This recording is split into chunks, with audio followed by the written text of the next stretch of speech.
All right, we're going to go ahead and get started. Well, thank you guys for braving the heat and coming out here. I know it's pretty hot today. So welcome to our Spotlight session. Today we're going to be highlighting two essential departments that play a critical role in delivering safe, high-quality healthcare, sterile processing, and environmental services. I'm Kristina, and I'll be guiding you through today's session as we get a chance to meet the amazing people behind the scenes who keep our hospitals safe, clean, and running like a well-oiled machine.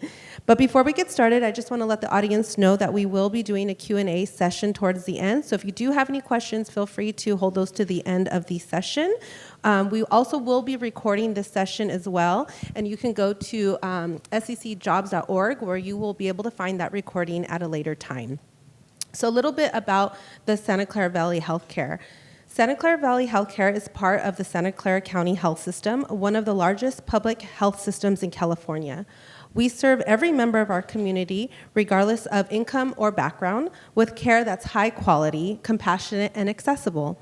So a little bit about what we do. At the heart of Santa Clara County's well-being is our health system, a true safety net and a lifeline for our community. From mental health and public health to emergency care, custody health, and a network of hospitals and clinics, including Valley Medical Center, O'Connor, Regional, and St. Louis. We're here 24/7 to serve.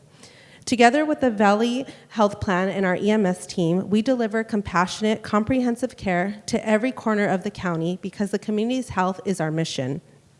So before we get started, I want to introduce our panelists today and the departments. First up, we have the Department of Environmental Services that does more than just clean. They're the team that keeps things fresh, spotless, and sanitary. Their work ensures every space is not only clean, but safe for patients, visitors, and staff. Please help me welcome our first panelist, Sheila Benabides, representing the Environmental Services Department. Next up, we have our second spotlight, sterile processing. This crew cleans, assembles, and sterilizes every surgical instrument used in our hospitals, playing a critical role to every safe surgery and procedure. We've got two amazing speakers joining us from this team. Please welcome SPD Shift Supervisor Gabe Carter and Sergio Puentes from Sterile Processing. Thank you, Kristina. Hi, everyone. So we're going to do a little introduction, and I'm going to ask you guys some questions here. So our first question is going to be, could you share with us some information about the County of Santa Clara Health System's EVS and sterile processing departments? Sure, I can start. So our Environmental Services Department at Valley Medical Center we are responsible for cleaning and sanitizing about 2 million square feet across Valley Medical Center and also our 14 surrounding clinics. And I would say that our primary focus is on patient care and infection control. And throughout each day, we are focused on striving to create a clean atmosphere, not only for our patients, but also for our employees as well. So we're always seeking dependable and reliable individuals that are interested in coming and serving the community as a janitor. And just keep in mind that there's absolutely no experience necessary. We will provide you with a comprehensive training. And so come and join us. Thank you so much for that.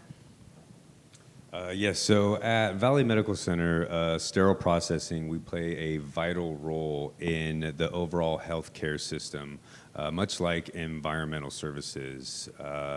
At Valley Medical Center alone, we perform roughly 4,000 inpatient surgeries and approximately 5,000 outpatient procedures annually. As the community continues to grow, those numbers are steadily increasing. In addition to the surgical volume, Valley Medical Center is also one of the largest trauma centers in Northern California. And we provide critical life-saving care to all the patients in need within our county. Aside from the OR, sterile processing also services 14 satellite clinics, as well as our specialty clinics that are on campus, all the ICUs and the ER, which sees a high volume of patients on a daily basis.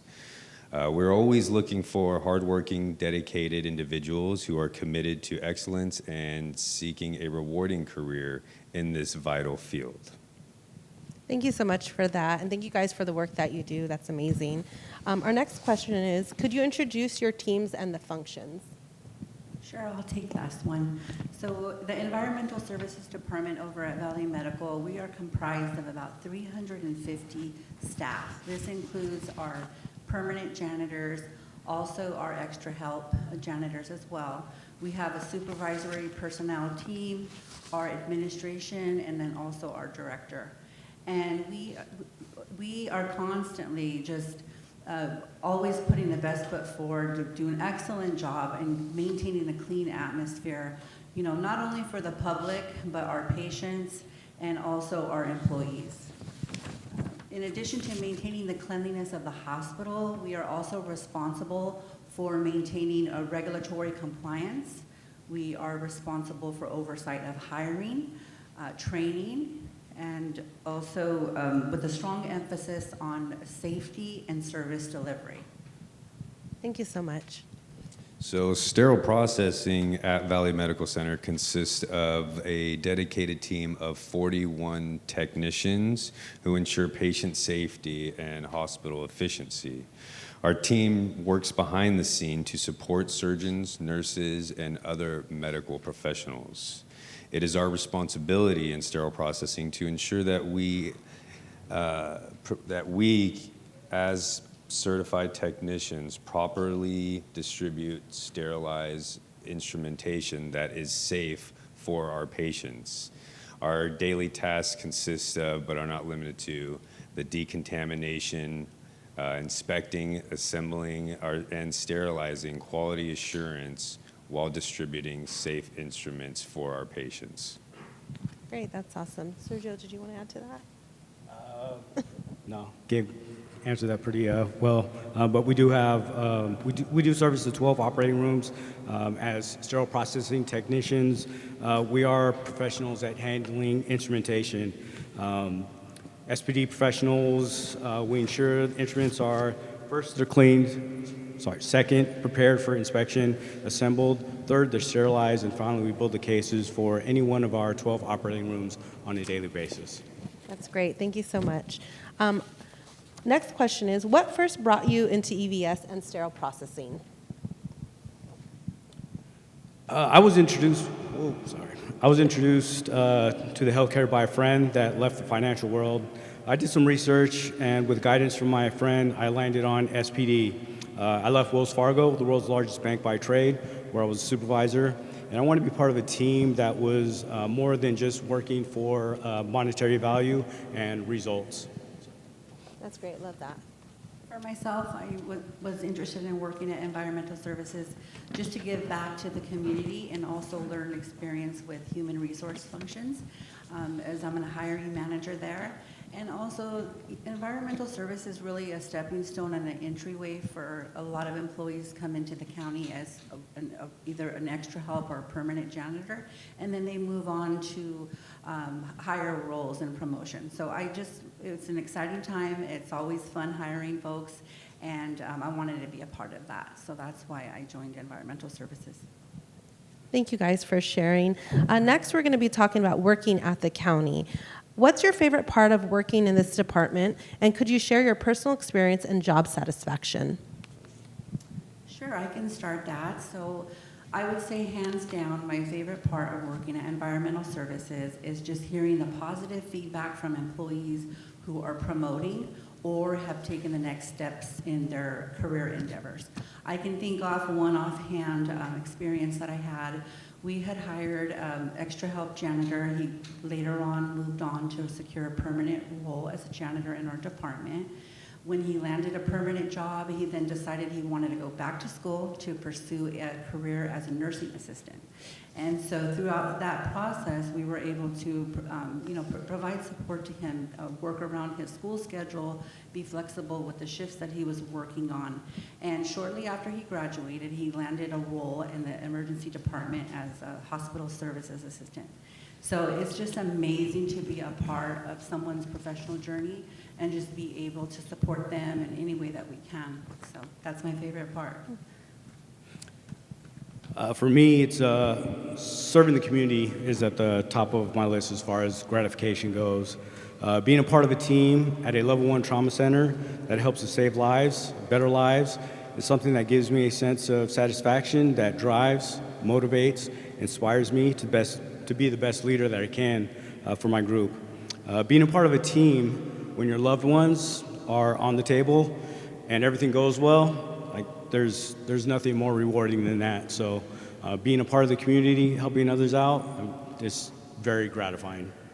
That's great. I love that. And to add to Sheila's story, my mom actually started off in EVS as a janitor and worked her way up. She worked through Central Supply, Sterile Processing, and then retired as an OR resource manager. So there is a pathway starting off as a janitor, which is great. So thank you for sharing that with us.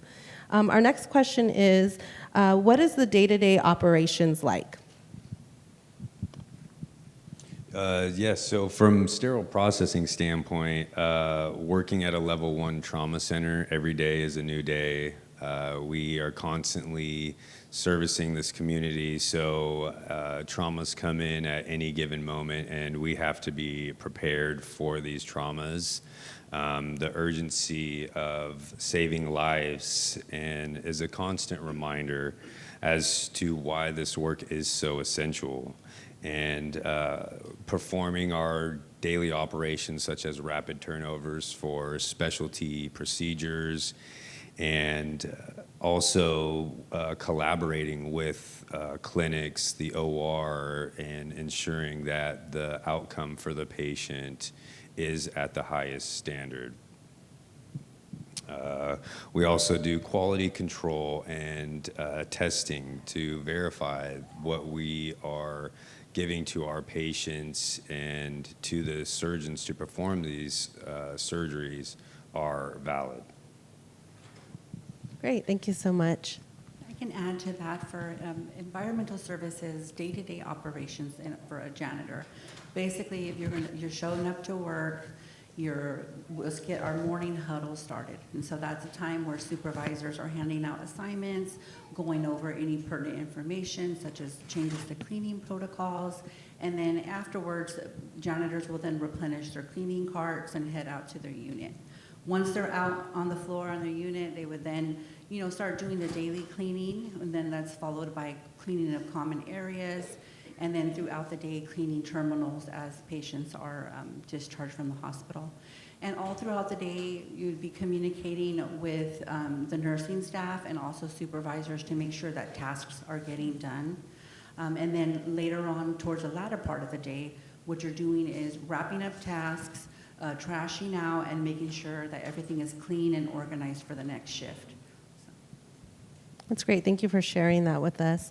Next up, we're going to be talking about opportunities and the recruitment process. Could you tell us about the current job openings and the ideal candidates you're seeking to join your team? Sure, I can start with that. So the ideal candidate would be someone who is just dependable, wants to work, wants to learn, and is just open to coming and learning actually. Once your application is submitted, you're going to want to wait until it's about 2 to 6 weeks review time for the applications to be reviewed. And then once they are reviewed, and if you are identified as a qualified candidate, that's when your name, they'll start emailing you and letting you know to come and take a written exam. So the written exams for the janitor role that are held actually in this building, 70 West Heading. They usually have them in the cafeteria. So that's part of the process there. Great, thank you. So for SPD, we can actually take people fresh out of school, give them the opportunity but candidates, the application process, they're vetted out. We're looking for individuals who are willing to come in, be hard workers. We're 24/7, so we need people that around the clock that are just willing to be team players. Adaptability is something that we're looking for, and just constant growth, improvement, and take advantage of the opportunities that we're presenting, because we do take people fresh out of school. So you have the opportunity to come in, see the SPD world, the OR, the healthcare, and hopefully you can get a foot in the door and take advantage of the opportunities and blossom into something else, or move on in the SPD department. But we do begin the process with a phone interview. We'll move you on. We'll have a in-person, and from there, we work with HR to make that final determination as to who would be best suited for the role in the department. Great, that's awesome. Thank you so much for sharing that. Our next question is, what should candidates expect after submitting their application? Is there a written examination? So for sterile processing, there's not a written exam for the application. However, we do encourage you to take the course for sterile processing. We then will review the applications and go based off of that. The good thing about Valley Medical in particular is we are a training facility. So we do have exceptions. We do hire extra help and give people the opportunity to see if sterile processing is a right fit for you. It is not for everybody. Sometimes it's a high demand job that can be strenuous at times. So again, as extra help, it's always good to come in and get your feelers, and it could be also a good stepping stone. You can move up within. I've been here 10 years, and then I have now been supervising for the last 2 years. So there are options and growth within the county. So sterile processing is definitely a good way in to see if the medical field is a good fit for you. Great, thank you for sharing that. And I know, Sheila, you touched on it already about the examination, so thank you for that. Our next question is, how do interviews look like? Is it in person or on the phone? How can we prepare for a successful interview? So for sterile processing, there will be a in-person interview. You will be in a panel with other technicians and the management team. And we just, do a quick interview, see if you are a good fit for the county and if this is something that you are, in fact, interested in before committing. All right, great, thank you. Next is advice. So what advice would you like to offer to newcomers? What makes applicants stand out from others? I would say networking is critical. Creating a LinkedIn profile, that's a huge resource tool. Friend recruits, join groups for the field that you're looking for. Be part of sterile processing groups, have discussions with others, get your name out there for people to recognize you. Try and volunteer at facilities. Get to know the facilities, research your facility, know what your facility specializes in, and equip yourself with the knowledge of these specialties, so that way you can go in there and speak to that. That will be something that will be extremely beneficial during the interview process. That's great, and I always like to say you're one connection away from your breakthrough. So networking is so important because you never know if that one person you meet is going to be that, way in the door. So. Absolutely. Thank you for sharing that. And then we've been getting some questions regarding, so this is one of the questions we've gotten. The janitor positions are a great starting point at the county, but I'm nervous about my safety. Is it just a cleaning job in the hospital? So it's It's not only just a cleaning job in the hospital.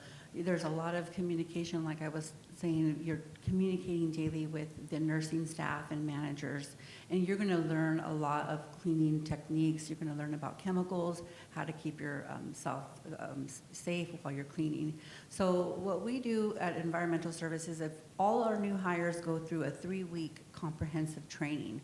So it starts off in a classroom setting, and then it quickly turns into hands-on. But in the training, we are teaching you which chemicals to use, which personal protective equipment to use for each different disease rooms that you would go into, you know. So we make sure that you are well equipped, and we do have some state-of-the-art equipment. We have a UV light that'll go into COVID-19 rooms and disinfect before you before you go and clean. So we make sure that you are well prepared, that you are safe, you know all of the cleaning tips and tricks and protocols, so that way when you go into these rooms and you're cleaning, you feel confident that you're safe, you're going in there cleaning, and you're going to be able to finish your shift and go home to your families. That's great. I love that you guys are really intentional about the 3-week training that they do before they just step in and doing that, so that's great. Our next question is, what is considered a great application to you? I personally like to see an applicant that answers all the questions grammatically correct. I think that's a big one, especially nowadays. It seems like so many people put applicants in like they're sending a text message. So be intentional with what you're putting in your application. Be concise with your answers. Because you still have an interview. I don't want to read an applicant or an application and it's excessive. So short, concise, and grammatically correct is definitely items that I look for in the applications. That's great. Would you like to add to that, Sheila? Sure, I can add. So to me, when I'm looking at an application as a hiring manager, what I really like to see is that you're putting relevant information for the job. So any kind of cleaning that you've done in the past, as far as custodial or janitorial work, I would like to see that. Also, it's very helpful when you do put your references down and make sure that the contact numbers are valid, because you know when I'm ready to offer someone a job, before I like to check their references and make sure that they have some good references. So do make sure that you put valid references and that the contact numbers are up to date. I would also add that when you're applying for jobs and on the application, do indicate all the shifts that you're available to work as far as part-time or full-time. So for environmental services, we do bring a lot of candidates in, new hires into part-time roles. But once you come in and you're on the job and you're hired, you're still able to work over your code 40 hours. So it's really helpful to me when I see someone that is applying and they're available for all part-time and full-time codes. It's great, because then I know that they're available. And so it kind of increases your chances of getting hired in that way. The other tip I would like to give is on the applications, and what I like to see on applications for when I'm hiring for environmental services is if you're interested in extra help work, do indicate that on the application. So extra help is unbenefited temporary work, but do indicate that on the application if you're interested, because like I was saying before, a lot of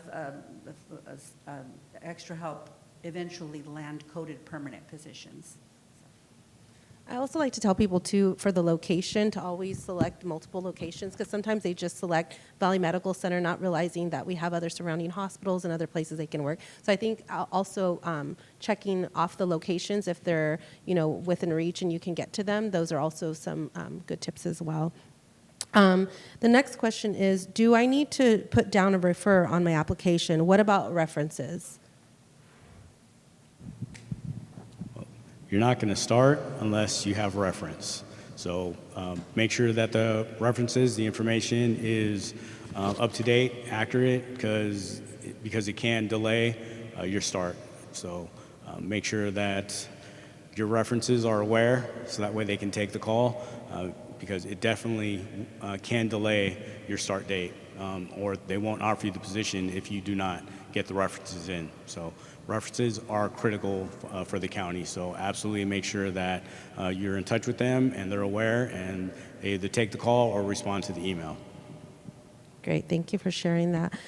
What are the hours like in your departments? So can you guys give us a little overview of the different shifts that you offer? Sure. Environmental services, we offer 3 shifts as we are a 24/7 operation. We have our AM shift, which is 7 a.m. to 3, and then our 3:30, and then our PM shift, which is 3 p.m. to 11:30, and our overnight shift, which is 11 p.m. to 7 a.m. in the morning. Great, thank you. And sterile processing operates on those same hours. We never take a day off, right? We always have sick people who need attention, who need medical care. So we're constantly running around the clock. So we are 24/7 in sterile processing as well. So you do have those 3 shifts that you can choose from if we do have openings, and wherever the openings are at that time. That's great, thank you. And I know you mentioned before the sterile processing technician certification. Can you tell us a little bit more about that and what that entails? So we look for people that have the HSPA, CBSPD. I know there's a third one out there. I'm not completely familiar with that. We do not have any techs that have that, and I believe it's a fairly new license or but HSPA and CBSPD are the 2 that we look for. You can begin your career with an SPD without your license, but within 9 months, there is expectation that you will either have the CBSPD or the ISHM certification, which is and that's the basic CRCST that you can achieve. We would appreciate if people continue the education, looked into additional licensings, but it's not required. But CRCST is the license that we look for. And also to add to that, we have many other certifications under the realm of sterile processing. There's scope certifications for flexible endoscopes. There's also instrument specialist certifications.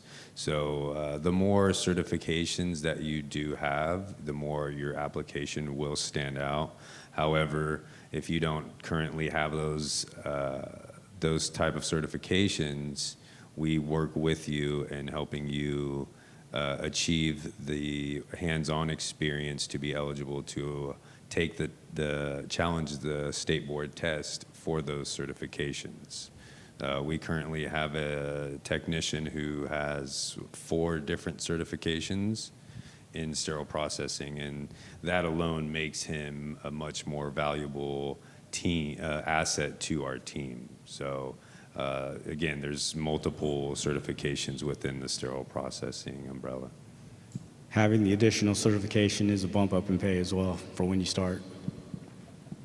And do those certifications expire? Do they have to go back and retake them every so often, or?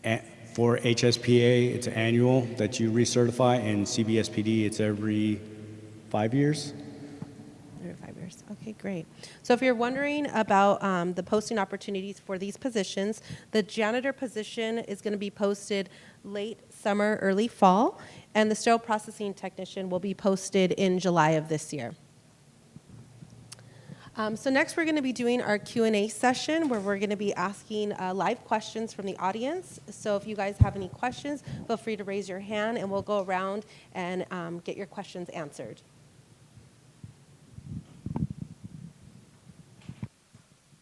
Seeing many of you scan the code on there, so the code will take you to a lot of videos we have made, which are good resources on the application process, timeline, how to find opportunities. So make sure to scan the QR codes, and the video is going to really help. And anybody has questions for our speakers today?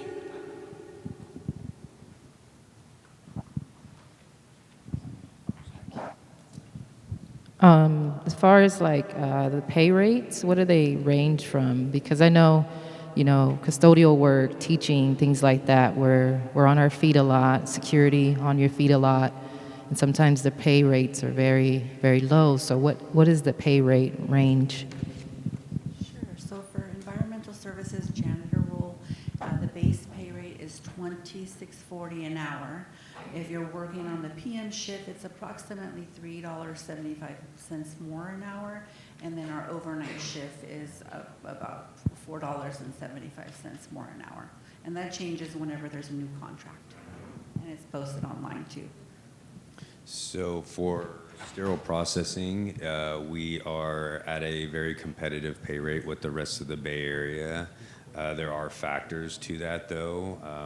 Your experience can dictate your wage as you are hired on, and also your certifications, as Sergio said. So the pay rate for, because we have a Tech 1 and a Tech 2 in sterile processing. So the pay rate for the Tech 1, I'm not sure off the top of my head what that one is. I know it's around $30 an hour, 30 and some change for starting off. And then there are 5 steps of pay raises within that. So again, it just depends on how you're coming in with experience or certifications for sterile processing. The wages are listed on the county website, so if you want to get the exact numbers on that, please refer to the county website job postings. Yeah, so we have Tech 1, we have Tech 2. If you come in at the first step, I'm not positive what the starting is, but each year after that, it's a 5% increase. So if you go from Tech as a Tech 1, you'll max out at in 4 years, and then as a Tech 2, if you come in at the initial step, 5% until you max out. The exact numbers are online.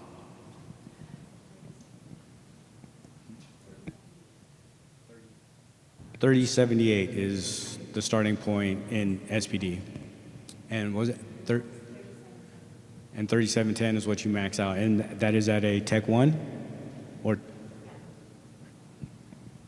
And I can add for environmental services, the $26.40 base pay rate is a step 1, and it goes up to step 5, and I believe the step 5 is in the ballpark of $31 an hour, give or take.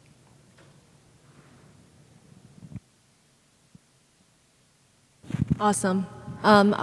Because we're a government entity, all of our rates are transparent and posted online, just like our speakers. If you go to sccjobs.org, which is a website on the screen, you can click on the open job and run searches of what's available today, what's posted today, and all of the pay rates are public information to all of you. Anybody else who has questions?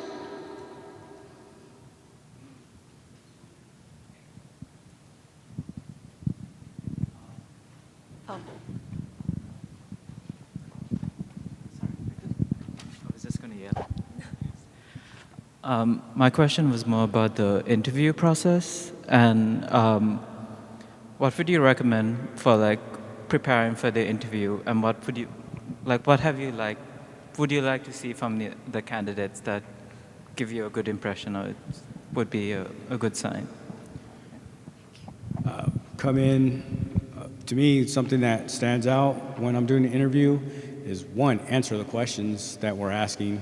I know you are trying to sell yourself to us, but you need to do that within the guidelines or the confines of the questions, right? Some people come in and they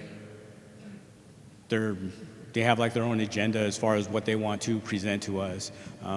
When you're just going to answer and how you think is going to best sell yourself, just makes me feel like you're not really paying attention to the questions that we're asking. We're trying to identify certain things, so if you're just going to speak on something else, to me, that's a red flag. And I did mention earlier that know your facility, right?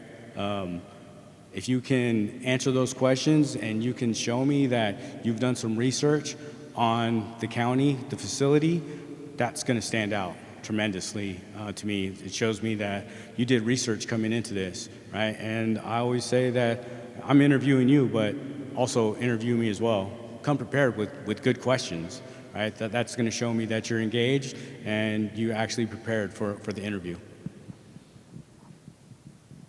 So for me, I can add to that. Most of the interviews are done virtually now. So really is, it stands out to me when somebody comes with, at least business casual attire or even professional. They're willing to take that extra step, even though it's a virtual interview, and it just speaks volumes, right? And then also during the interview, I would say, just be calm, relaxed. This is your time to showcase yourself, and we are there to hear what you have to say as you're showcasing your skills to us. The other part I would say is to answer the questions with relevance. So keep an eye on the questions and make sure you answer them in a relevant way. And also make sure that you answer the questions in their entirety. So that stands out. So a lot of times when I'm interviewing, I notice people will ask me to either repeat the question or they'll ask me at the interview if they answer all the questions, and that shows to me that they want to make sure they heard the question. They want to make sure they're answering it. It shows for a complete interview. And also asking a few questions at the end really is helpful too, because it lets me see that you're interested, and it also gives me an opportunity to share a little bit more about our operations and the other opportunities that we have.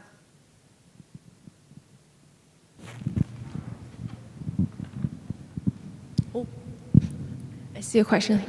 Hi, thanks. I know that you touched earlier that you were more welcoming for applicants that are flexible in the different shifts. Is there any kind of is it equal shifts between morning, PM, night for when people start, or is there an emphasis on like morning since there's more activity and more things to do there? Is there any kind of like security processes that are emphasized for like night shift in that manner? Sorry. Yeah, so If that makes sense. So we always need people for all shifts, right? Usually, majority of the time, they want to work on the AM shift, right? So, and that's great. And I hire a lot of folks on the AM shift. But when you're opening it up to that you're willing to work on the PM shift, it's really helpful for me or the night shift, because then I'm able to maybe bring you in when otherwise I wouldn't if you could only available for the AM shift, because we need people across the board for all shifts, right? And I try to make it equitable and bring in as many as I can and make it equitable across all three shifts.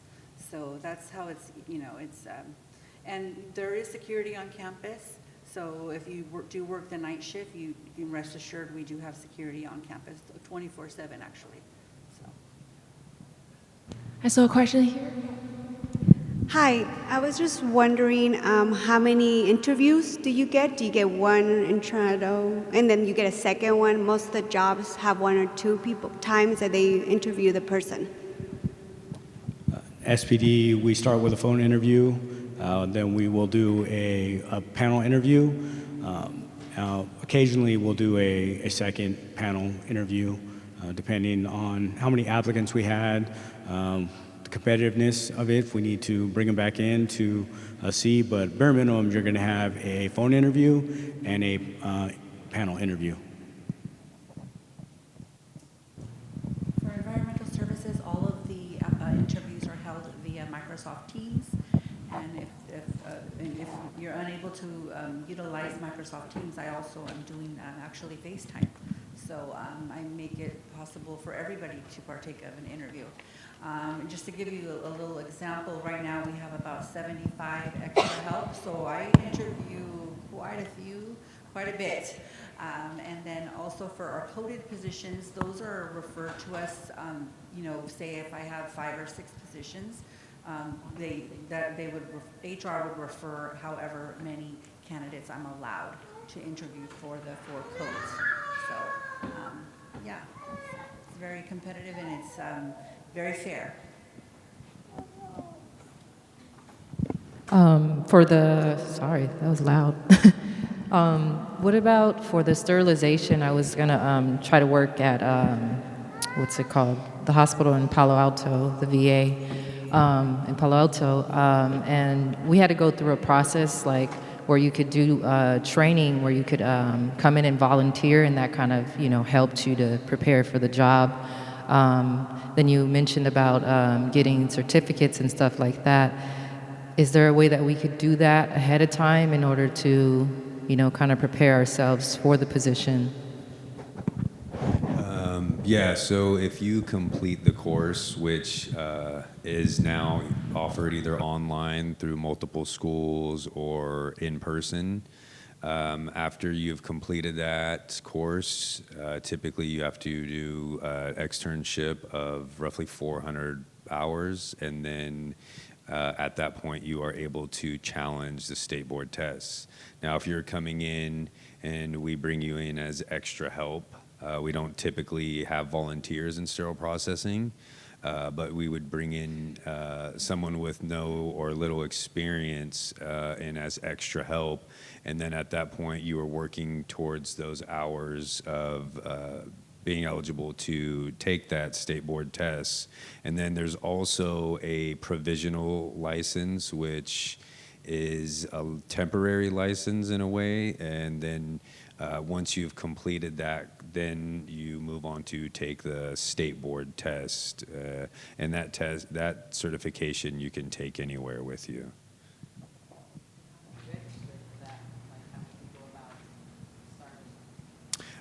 So you would, you can Google what courses are out there for sterile processing. There's a lot more that are available now from when I initially got into this field. So I think it's a lot easier to get the schooling done in a shorter amount of time. And then like Sergio said, you start doing some networking, get on LinkedIn, and then start applying for positions anywhere that is willing to, hire those with little or no experience. And then you get that experience there on the job. So my certification is through HSPA. You can go to their website. You can arrange to challenge the test. Submit all your hours, and also they have curriculum on HSPA, so you can purchase books if you wanted to go that course. But HSPA is a really good resource. And there are a lot of study guides online that you can refer to as well to better prepare you for that state board test. Perfect. Thank you for all the great questions. I think it's time for us to wrap up. Our next session is about nursing opportunities. It's going to happen at 12:30. I'll turn it over to Kristina to wrap up.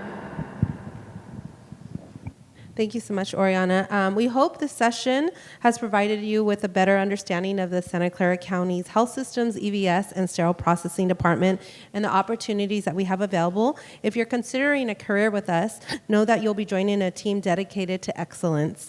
As we conclude this session, I'd like to thank our amazing speakers for sharing their valuable insights. We appreciate your participation and engagement. We also encourage you to visit our website for more information. I think there's a QR code here. There you'll find job opportunities and our recruitment processes. Should you have any further questions, please don't hesitate to contact our team directly. And for more information about current openings and to apply, please, like I said, scan the QR code, or you can visit our table out in the lobby. We do have a table with people there who can answer questions for you if you didn't get them answered here today. We look forward to welcoming you to our team. And thank you again, and we wish you a great day today.